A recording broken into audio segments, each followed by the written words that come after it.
Show me.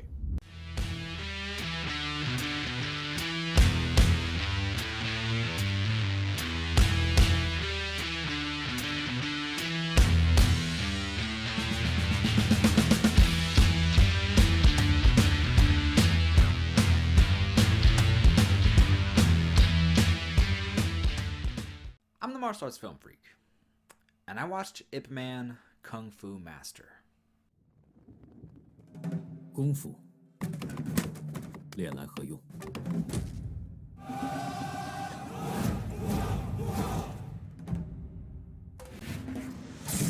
有的人用它打打杀杀，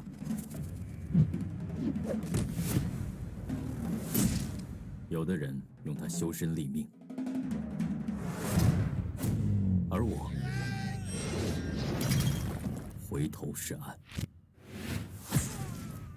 Ip Man Kung Fu Master is a 2019 film. Came out in 2019 in China. Came out, I don't know, on VOD or something in 2020 in America. I don't know. It doesn't matter. This movie is not good. It was directed and written by Li Ming Li, who has made 3 films, both within like the span of 2 years, or all 3 within the span of 2 years. 2 of them are about an Ip Man character. And, I mean, I've only seen one of his movies, but I'm about to throw this dude in there with, like, a Yu-Song territory. The film stars Dennis To, Michael Wong, who I didn't even recognize from Police Story. I'm sure he's in a whole lot of other things I haven't seen, and 2 other people listed on IMDb who I don't even know who they are or who they were in the movie. Literally, this movie has a lot of people in it, and there's only 4 people on IMDb, because no one cares. The film is about Ip Man in his time as a police officer, his younger days than we've probably seen in previous Ip Man films, as he's facing the Axe Gang, and also not just the Axe Gang, but the Japanese are about to invade. They haven't quite invaded, but they're considering it. They're populating Foshan, and also maybe working with the Axe Gang. I don't think the movie knows what it was doing with its villains. So the story is mostly nothing. The villains are meh. The Axe Gang turns on one of its leaders, and we don't really know why. I'm pretty sure. It's just, I mean, if we figure out why, it wasn't important enough for me to even notice what they were talking about. I promise I was paying attention. The Japanese kill somebody in the Axe Gang, I guess because they wanted to get opium into the country. But if they're about to invade anyway, why does the opium matter? This movie's really dumb. This movie makes choices that it thinks are cool, and it's not cool at all. I've got a whole thing in notes here, and it's mostly negative, and I'm trying not to be completely negative, but it's just probably going to end up being negative. Let's go with this dude. It's this character death. I mean, it's a little spoilery. I'm not saying who it is. A character dies.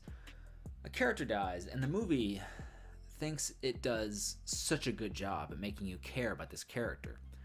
But when the story is bad and the character is bad, we don't care. And there's nothing more annoying than a movie that thinks it does a good job setting up something like this, only for us to not really care. So when they do kill the character, they play this sad dramatic music, and it's in slow motion, and he's bleeding, and he falls over, and it just ends up looking stupid because the movie wants us to care, but we don't. There's nothing to care for. The character was not well written.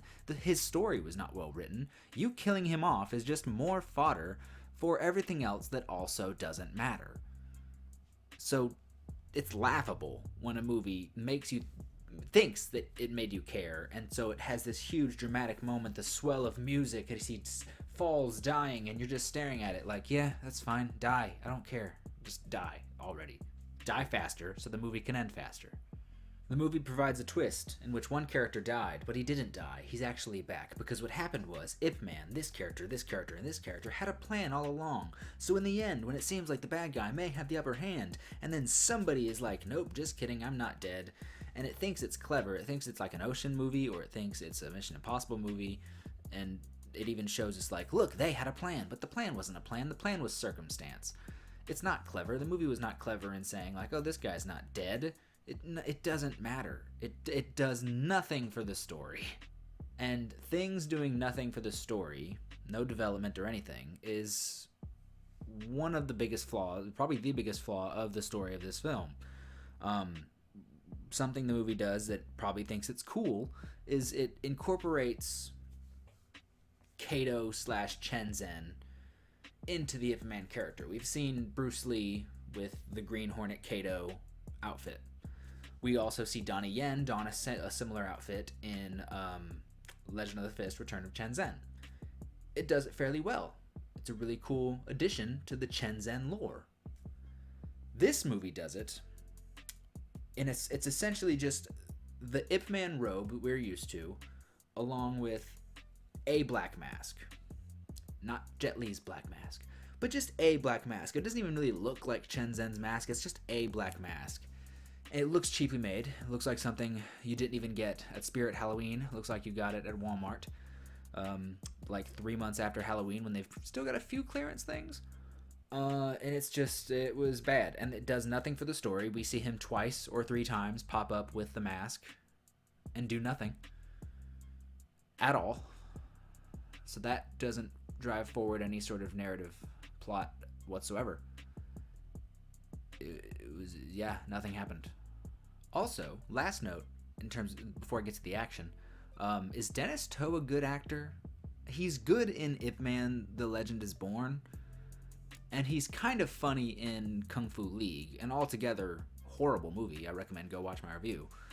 It's a bad movie, but he's good in it. He's kind of funny. In this, he is a blank slate. He is absent of thought and emotion. Even when a character dies and he's like trying to look sad, his eyes don't do anything, but like his face scrunches around his eyes that are not doing anything. There's no emotion in the eyes. As the face starts to emote with dead eyes on it, that was weird and hard to watch. I usually like Dennis To at least a little bit, but I think he may be a bad actor. The action, there's a lot of action, lots of martial arts. If you have seen anything from this movie, not just the trailer, you have seen the fight in which Ip Man takes on a bunch of Axe Gang people in the Axe Gang. He's surrounded by the Axe Gang, similar to a situation from Kung Fu Hustle or Matrix Reloaded. And so he fights the whole Axe Gang, and he's winning, of course. He's Ip Man, but it doesn't matter. We can barely really see it. It cuts at awful moments. One thing this movie does with a lot of its fight scenes is you need the action and reaction. Without one of those, you just kind of get nothing within the fight. And so, it cuts after an action, or it shows us the reaction to an action, so we don't know what led to that, what sort of movement. You see a lot of like someone's hand movements or even feet, but whatever they're kicking or punching is off screen, so we don't really know what's happening. It's all awful. It's really bad. Horrible editing. Every time it looks like something interesting is about to happen, because there's moments, there's glimpses of something about to go down, with the choreography getting a bit more interesting. The camera backs up. We see it for about 2 seconds and then starts cutting again. It was quite infuriating, but that is just about the entire movie. Like I said, if you have seen anything, you've seen this one fight scene. That fight scene, which is a quarter decent, is also right at the beginning of the movie. So nothing really ever gets that good again, even though there's nothing there to really compare to, because it's not good. You follow? I almost said Donnie Yen. Ip Man also just like shows up everywhere. Like every time even like 1 or 2 specific characters are in danger, Ip Man just shows up. He's there all of a sudden, out of nowhere. Ip Man shows up. And it's really weird. We don't see him like leave his house and be like, I'm going this way. I need to go do this today. And then he shows up. No. There's something happening, a circumstance, as I said before. And someone's in danger and Ip Man just shows up. It's really awkward. Every single action beat in this movie is done better by an action beat in a better movie. Ip Man does a fight with a big long staff. Ip Man 1 and Ip Man 3 did it better. Ip Man fights a huge crowd of people. Ip Man 1, Ip Man 2, and a little bit of 3 did it better. Ip Man Final Fight did it better. There is a fight scene. What do I got here? There's a fight scene where where Ip Man fights a Japanese general in a town square in a ring. It's all very specific. And Ip Man 1 did it better. It's the exact ending of Ip Man 1, and they did it better. Oh, also, real quick, I had a thought. I forgot about this. I posted about it on Instagram, but I need to say it here. Lack of missed opportunity, just missed opportunity completely. Ip Man and another dude, another Wing Chun master, start drinking. They get hammered and they start training together. I'm getting excited. You about to show me some drunken Wing Chun? I'll watch some drunken Wing Chun. Nope, none of that. Nothing. No, they just trained and it wasn't even that good. And then it just cut to morning and he was hungover. I mean, like, maybe a drunken Wing Chun, maybe drunken and Wing Chun wouldn't like blend well together. I'm trying to think of how that would look. Wing Chun is such a precise and like coordinated style, and drunken is the opposite. It's all over the place. I don't know if the styles would have lent themselves together to be very well. But if you're gonna get two Wing Chun fighters hammered, give it a shot. And the movie just doesn't. It doesn't even give it a try. Way to just not go for it. That's just the identity of this movie, is just not going for it. Jesus. I was going to say Tony Leung did something better, because it looks like there's about to be a fight scene in the rain, and then they don't, in which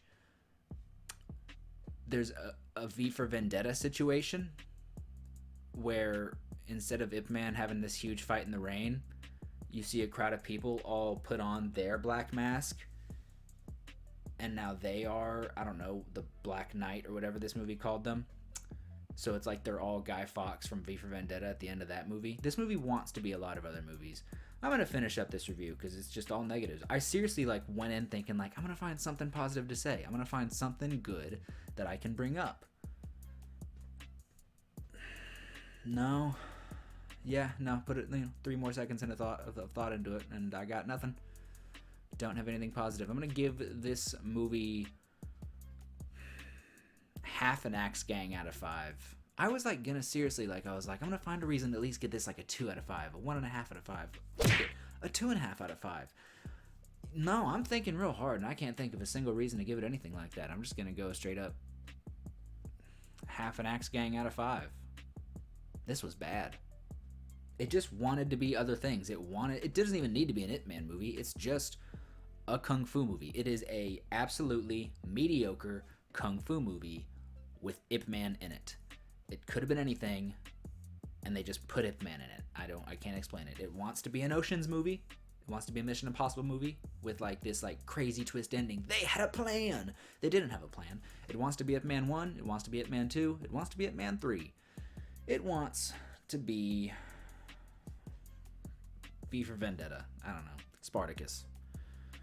And it's not. It's none of those things. And in trying to be those things, it loses any sort of identity whatsoever that it could have possibly had. And it's just a nothing movie. It is a blank slate of a film, just like Dennis To's performance is a blank slate of acting. It was all really bad. I would say check it out for yourself and build your own opinion. But I think I'm going to say take my word for it. Don't watch this movie. I wanted to see if it was on Hi-Ya, on the streaming service. Because I was like, Hi-Ya is $3.99. This movie's $6.99. If I can go subscribe to Hi-Ya, watch a bunch of other movies too for only $3.99 and watch this, that's fine. But nope, I spent $6.99 because that's not on there. And I want my $6.99 back. $6.99 is a lot. I was thinking it was going to be $4.99. It was $6.99. That's so much more money. Oh, I'm gonna leave now. Tell me what you thought in the comment section down below. Don't forget to like, share, and subscribe. Head over to Facebook, where there is the Martial Arts Film Freak Facebook page, Martial Arts Film Freak on Instagram, Tristan_Glover on the Twitter. Thank you so much for watching, and have a good day.